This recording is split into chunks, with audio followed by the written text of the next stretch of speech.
दोस्तों, आज की कहानी है बहू मेरा बेटा आलू के पराठे नहीं गोभी के पराठे खाता है। दोस्तों, कहानी शुरू करने से पहले अगर हमारे चैनल को सब्सक्राइब नहीं किया हो तो कर लीजिए ताकि आपके पास पहुंचे हर रोज नया वीडियो।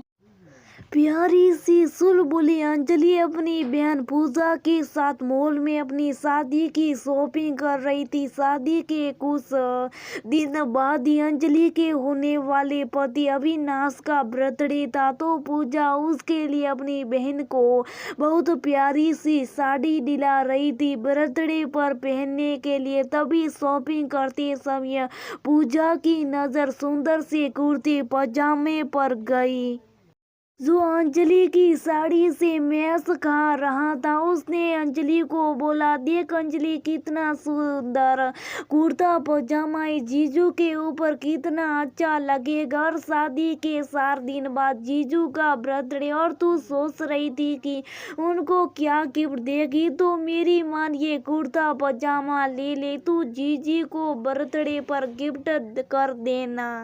और तुम इस साड़ी में और जीजू इस कुर्ते पजामे में बहुत ही सुंदर लगोगी। दोनों का ड्रेस कॉम्बिनेशन जीजू के बर्थडे पर साथ साथ लगा देगा। पूजा की बातें सुनकर अंजलि मुस्कुराने लगी और बोली, अरे मेरी प्याली बहना, तूने जो बोल दिया वो सब फाइनल है। अंजलि ने कुर्ता पजामा पैक करा लिया, दोनों घर आ गई। कुछ दिन बाद तय मुहूर्त पर अंजलि की शादी अविनाश के साथ हो गई। अंजलि बाप ससुराल जा चुकी थी अपने सयाजी के घर अपने सपनों को जीने। शादी के 4 दिन बाद अविनाश का बर्थडे आया। सब बर्थडे की तैयारी कर रहे थे, घर को सजाया जा रहा था। ये अविनाश का स्पेशल बर्थडे था क्योंकि इस बार अपनी पत्नी के साथ बर्थडे सेलिब्रेट कर रहा था। शाम हो गई थी, मेहमानों के आने का टाइम हो गया था, इसलिए सब तैयार होने के लिए अपने कमरे में चले गए। अविनाश और अंजलि भी अपने कमरे में गए। अंजलि ने अविनाश की आंखें बंद करके उसके हाथों में अपना लाया कुर्ता पजामा पकड़ा दिया और उसको पहनने के लिए बोला और खुद भी उस कुर्ते पजामे से मैच करती साड़ी पहनने चली गई। जब दोनों तैयार होकर आए तो एक दूसरे को देखते रह गए। दोनों ही भला के खूबसूरत लग रहे थे। उनके मैच करते हुए कपड़े उन दोनों की जोड़ी को लाखों में एक बना रहे थे। अविनाश ने अपनी पत्नी को गले लगा लिया और बोला, क्या बात है अंजलि, तुमने तो कमाल का गिफ्ट दिया है। इस गिफ्ट ने तो हम दोनों की जोड़ी को नंबर 1 जोड़ी बना दिया। हम दोनों रोज मैच करते हुए कपड़े पहनेंगे। और ऐसा बोलकर अविनाश और अंजलि दोनों हंसने लगे। तभी अविनाश की माँ की आवाज आई।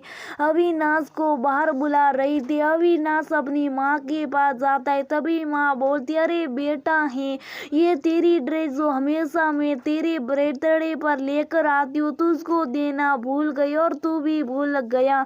मांगी नहीं मुझसे, रोज तो मांग लेता है।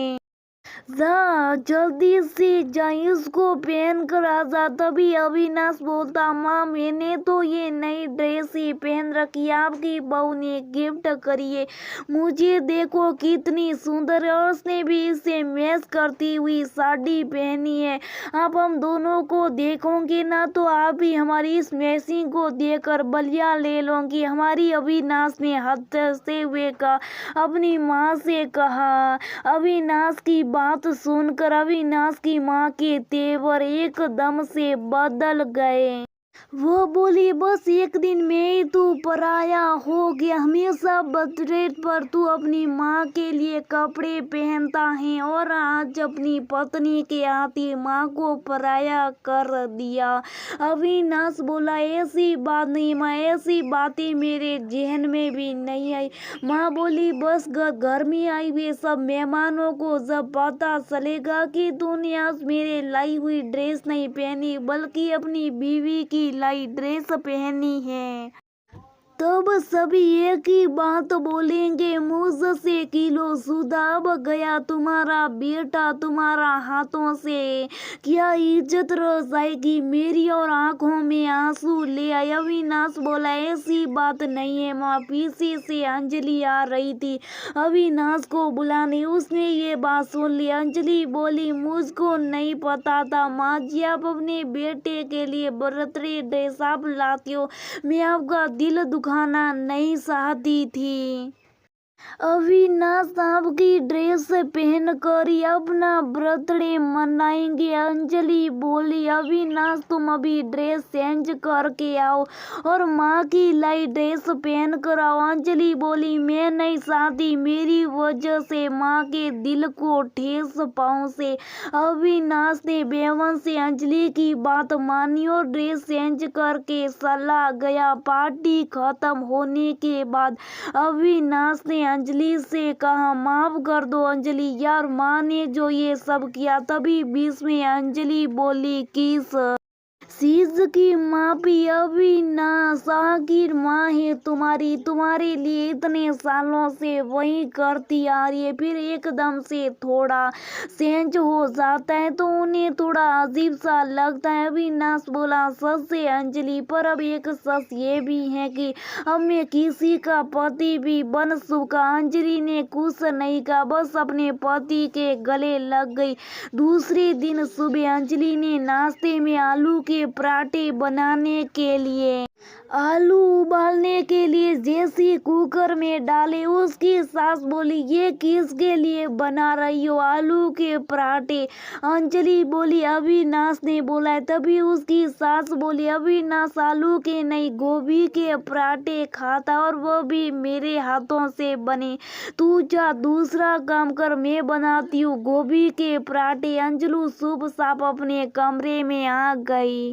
अंजलि को यूं शुभ साफ देख कर अविनाश बोलता अरे क्या हुआ अंजलि, अभी तक तुम आलू के पराठे बनाने गई नहीं। पूजा बोल रही थी तुम आलू के पराठे बहुत टेस्टी बनाते हो, चलो जाओ जल्दी से हम सबके लिए बनाओ। वैसे तो मैं आलू के पराठे कम खाता हूँ, पर तुम्हारे हाथों के बने आलू के पराठे खाने का आज मन हो रहा। साली साहिबा ने बहुत तारीफ करी थी तुम्हारे आलू के पराठे की और अंजलि को सेड़ने लगता है। तभी अंजलि बोलती है मैं तो गई थी अविनाश आलू उबालने भी रख दिए थे, पर माँ ने वापस भेज दिया कि अविनाश आलू के पराठे नहीं गोभी के पराठे खाता है, वो भी माँ के बने हाथों के। तभी अविनाश बोलता हाँ मुझे पसंद है माँ के बनाए भी गोभी के पराठे, पर आज मैं तुम्हारे हाथों से बने हुए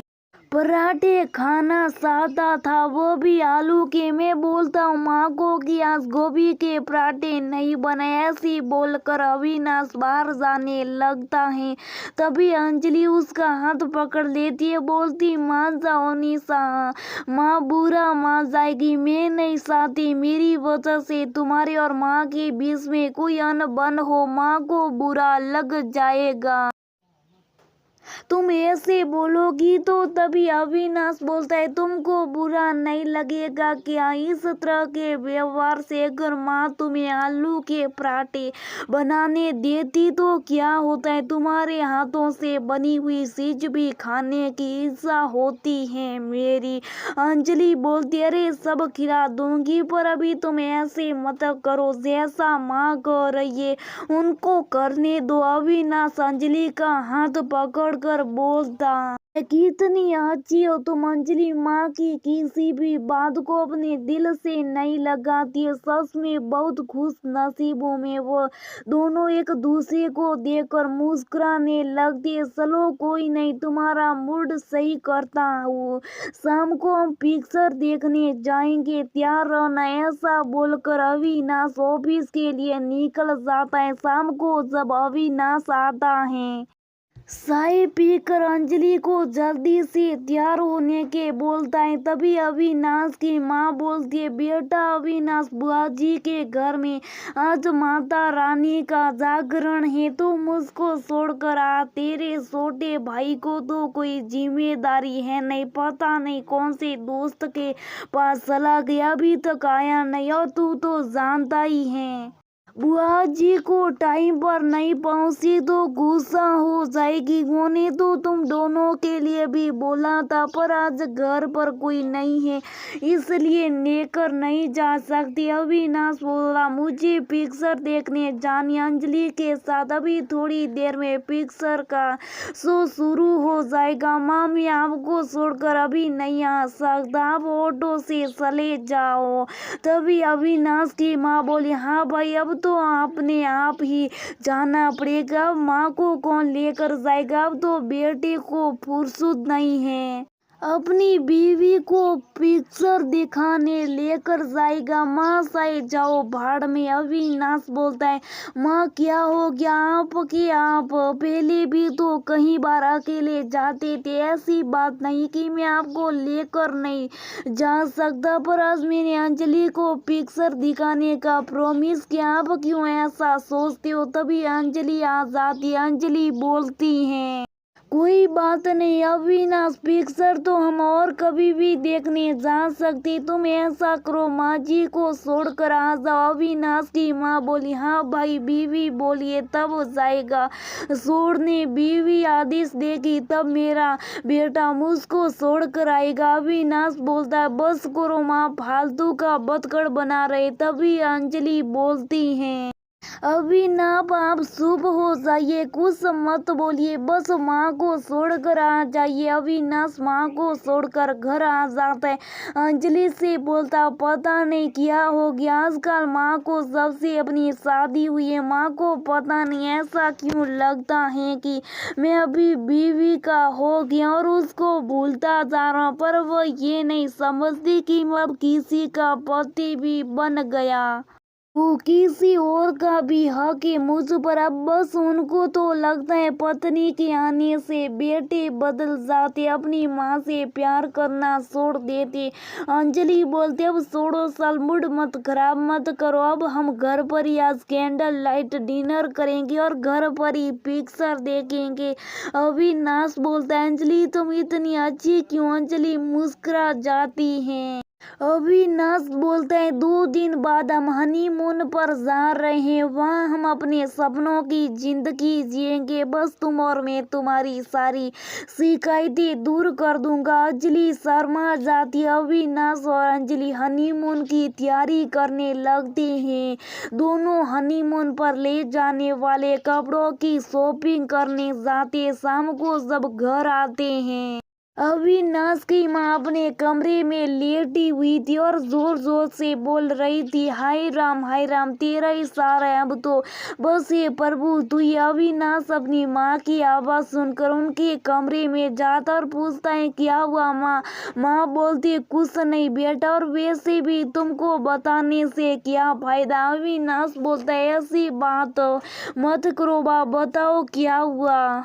अरे तुझको खुद को कोई दिखाई दे रहा है क्या, शरीर अकड़ गया, मेरा बुखार सा लग रहा है, मेरी किसको फिक्र है, मैं तो संभाल लूंगी खुद को, तुम दोनों तो हनीमून पर जाओ। अविनाश बोलता, बस करो माँ, जब से मेरी शादी हुई तब से देख रहा हूँ आप बिल्कुल ही बदल गई, और ऐसे बीमार तो आप पहले भी होती आई हो और एक गोली लेते सही भी हो जाती। आपको मेरा और अंजलि का साथ पसंद नहीं आता, उसके साथ समय बिताना, उसकी पसंद की लाई हुई कोई चीज पहना, उसका बनाया हुआ कोई खाना खाना, इन सब चीजों से आपको पता नहीं क्यों नफरत है।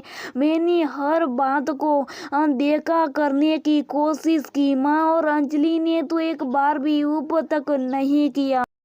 हमेशा मुझे समझाती है कि आपकी माँ जैसा चाहो वैसा करो, पर आप ये नहीं समझ पा रही। मैं अब आपका बेटा ही नहीं, किसी का पति भी हूँ। अगर आपको मेरी पत्नी के साथ टाइम बिताना, उसके साथ बात करना, उसके साथ घूमने फिरने जाना पसंद नहीं, तो फिर माँ आप मुझको सिर्फ अपना बेटा ही रहने देते। क्यों बनाए मुझे किसी का पति? अगर आप बना ही दिया है तब मुझे अपने पति के फर्ज भी निभाने दो। वो जो सपने लेकर इस घर में आई, उन सपनों को पूरा करने दो।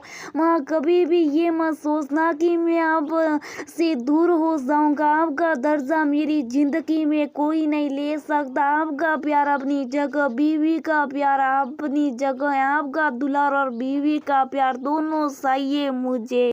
आप दोनों की मेरी जिंदगी में बराबर असमियत। आप साथ ही में हनीमून पर नहीं जाऊं तो नहीं जाऊंगा, पर प्लीज इसके लिए आप बीमार तो मत होइए। ऐसा बोलकर अविनाश कमरे में आ गया। थोड़ी देर बाद में अविनाश की माँ कमरे में आती, अविनाश के पास बैठती और बोलती है, मुझे माफ कर दे अविनाश, पता नहीं तेरी शादी होती मुझे क्या हो गया। मुझको लगने लगा मेरा बेटा मेरी नहीं सुनेगा। उसके दिल में अब अपनी माँ के लिए प्यार नहीं रहेगा। वह सिर्फ अपनी बीवी का होकर रह जाएगा। पता नहीं ये फालतू के ख्याल मेरे आप साथी हैं। मैं हनीमून पर नहीं जाऊँ तो नहीं जाऊँगा, पर मैं ये भूल गई कि माँ का दुलार और बीवी का प्यार दोनों अलग अलग चीजें होती, और एक लड़के की जिंदगी में ये दोनों चीजें बहुत अहमियत रखती हैं। किसी एक चीज की कमी भी जिंदगी के रस को कम कर देती है। बेटा सब किसी का पति बनता है तब उसको उसकी पत्नी की इच्छा का भी मान रखना पड़ता। तू मेरा बेटा होने के साथ अब किसी का पति भी है। तुझ पर मेरे अलावा किसी और का भी हक है। अब ये बात मुझे समझ में आ गई, इसलिए माफ कर दे अपनी माँ को। अविनाश ने अपनी माँ को गले लगा लिया और बोला, माँ आप कभी सपने में भी मत सोचना कि आपका बेटा आपसे दूर हो जाएगा। आपका बेटा हमेशा आपके पास रहेगा। अविनाश की माँ ने अंजलि के गाल खींचते हुए कहा, मेरे बेटे का ध्यान रखना। अंजलि और तीनों से हंसने लगे।